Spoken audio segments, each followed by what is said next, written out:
Shalom, selamat pagi, Bapak, Ibu, saudara-saudara yang dikasih Tuhan Yesus, dimanapun Anda berada.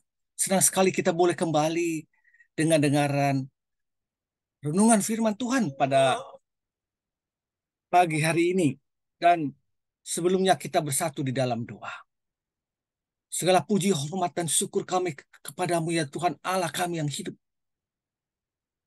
Karena kami selalu merasakan kasih karunia-Mu yang selalu baru setiap hari dalam kehidupan kami. Dan Roh-Mu selalu bekerja dalam kehidupan kami. Untuk itu Tuhan, apapun masalah yang kami hadapi, apapun problema yang kami hadapi, kami hanya tahu satu, bahwa Allah turut bekerja untuk mendatangkan kebaikan bagi kehidupan kami. Untuk itu kami selalu berpengharapan, dan pengharapan itu tidak pernah mengecewakan kami. Hanya di dalam nama Tuhan Yesus kami berdoa. Amin. Nats firman Tuhan pada pagi hari ini diambil dari 2 Timotius 1 ayat 10.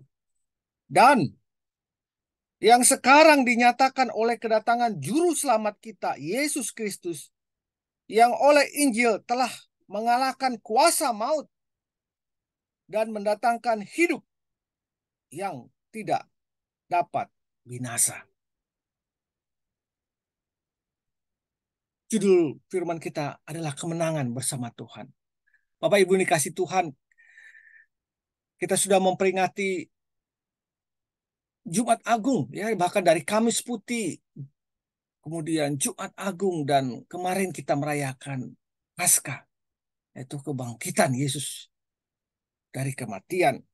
Yesus telah mengalahkan maut.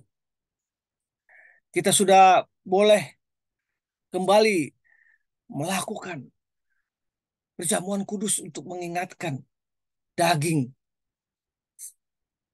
Yesus Kristus, tubuh Yesus, dan darah Yesus yang menjadi bagian dalam hidup kita. Hal-hal ini kita boleh mendapatkan satu hal dalam firman Tuhan, bahwa Yesus Kristus yang tidak bersalah itu, anak domba jantan itu, dikorbankan untuk menebus dosa kita melalui darahnya. Anak domba yang sempurna, yang tak bercacat itu,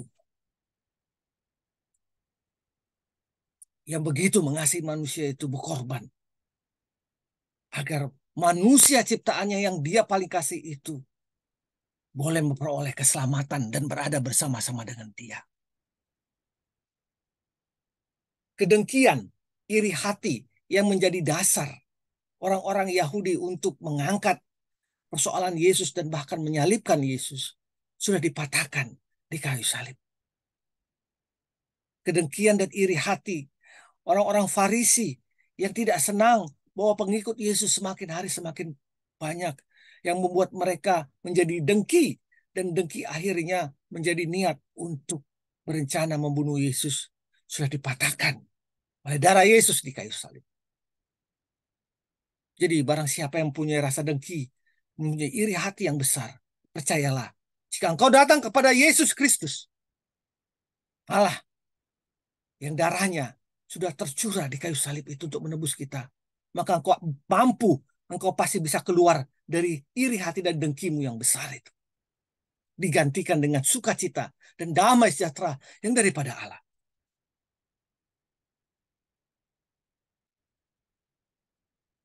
Bapak Ibu yang dikasih Tuhan. Yang kedua yang boleh dicatatkan dalam hal ini, bahwa tidak ada lagi hubungan antara orang yang hidup dan yang mati. Pengkhotbah 12 ayat 7 mengatakan, dan debu kembali menjadi tanah seperti semula, dan roh kembali kepada Allah yang mengaruniakannya. Debu badan jasmani kita ini, tubuh badan kita ini akan kembali menjadi debu, dan roh yang Tuhan sudah hembuskan kepada kita akan kembali kepada Allah dan mempertanggungjawabkan segala apa yang diperbuat. Jadi minta maaf kalau saya boleh mengatakan pagi-pagi hari, pagi-pagi buta, datang ke kuburan untuk datang mengasihi, itu sih boleh-boleh saja. Tetapi saya pikir itu kurang bijaksana gitu ya. Bukankah pagi hari kita justru menghadap kepada Tuhan? Kita boleh mengaminkan bahwa tidak ada lagi hubungan antara badan dan roh. Ya. Eh, kita coba baca lagi di Pengkhotbah 19 ayat 5. Sorry. Hmm, 1 Tesalonika 4 ayat 13 ya. 1 4 ayat 13. Ini adalah kata firman Tuhan, bukan kata yang 1 Tesalonika 4 ayat 13 yang mengatakan,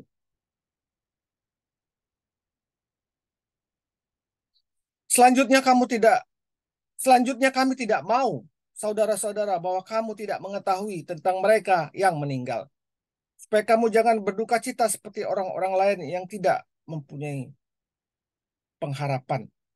Karena jikalau kita percaya bahwa Yesus telah mati dan telah bangkit, maka kita percaya juga bahwa mereka yang telah meninggal dalam Yesus akan dikumpulkan Allah bersama-sama dengan Dia.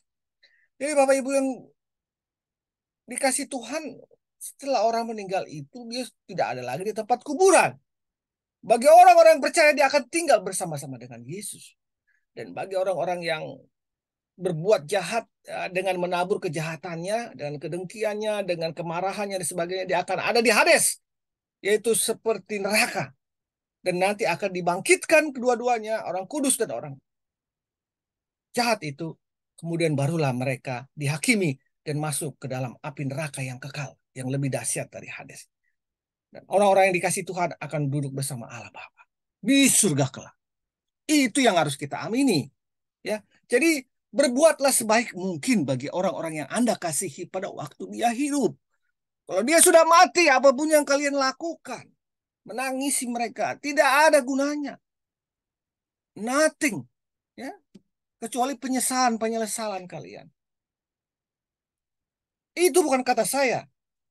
Itu kata firman Tuhan. Bagiku hidup, bagi Kristus dan mati adalah keuntungan. Jadi selama kita hidup ini, bolehlah kita melakukan hal-hal yang benar, membuang hal-hal yang tidak benar. Ya, bahwa nanti boleh kita berkata, jika kita sudah melakukan kehidupan yang sesuai dengan kehendak Tuhan, kita akan berkata, hidup bagi Kristus dan mati adalah keuntungan. Tapi orang-orang yang selama ini merancang-rancang kejahatan dalam dirinya, menumpuk-numpuk iri hati dan dengki, dia akan ketakutan akan kematian itu. Yes, dia akan ketakutan. Karena dia tahu bahwa penghakiman akan menantikan dia. Jadi Bapak Ibu yang dikasih Tuhan, yang kedua adalah bahwa tidak ada lagi hubungan antara hidup dan mati. Dan Tuhanlah yang memegang kunci maut. Jangan takut. Aku atau Tuhan adalah awal dan akhir. Aku memegang kunci maut. Kematian bukan akhir segalanya. Miliki Yesus dan kebenarannya. Miliki pengharapan yang pasti. Pada waktu kamu mati, maka nanti setelah Yesus datang kedua kali, tubuh maka kamu akan dibangkitkan dan tinggal bersama-sama Yesus. Karena setiap orang di antara kita akan memberi pertanggung jawab tentang dirinya sendiri kepada Allah. Tentang dirinya sendiri kepada Allah. Roma 14 ayat 12. Semua kita akan mati. Tidak ada yang tidak mati. Dan pada waktu mati, setiap orang di antara kita akan memberi pertanggungjawaban tentang dirinya sendiri kepada Allah. Jadi lakukanlah yang baik, jauhkanlah yang jahat, agar engkau bisa mempertanggungjawabkan segala perbuatanmu. Engkau bisa mempertanggungjawabkan dirimu sendiri di hadapan Allah. Engkau akan berhadapan dengan Allah. Itu firman Tuhan di Roma 14 ayat 12. Jadi kalau orang mengatakan tidak ada penghakiman setelah mati, mati ya mati. No. Tuhan mengatakan Roma 14 ayat 12 tadi. Demikianlah setiap orang di antara kita akan memberi pertanggungjawabkan tentang dirinya sendiri kepada Allah. Jadi Bapak Ibu yang dikasih Tuhan, di hari Passion ini, Paskah ini, kembali kita diingatkan bahwa pengharapan ada dalam Kristus. Yesus telah mengalahkan maut dan memberikan pengharapan dalam kehidupan kita. Selamat pagi. Selamat berkarya. Tuhan Yesus memberkati. Amin.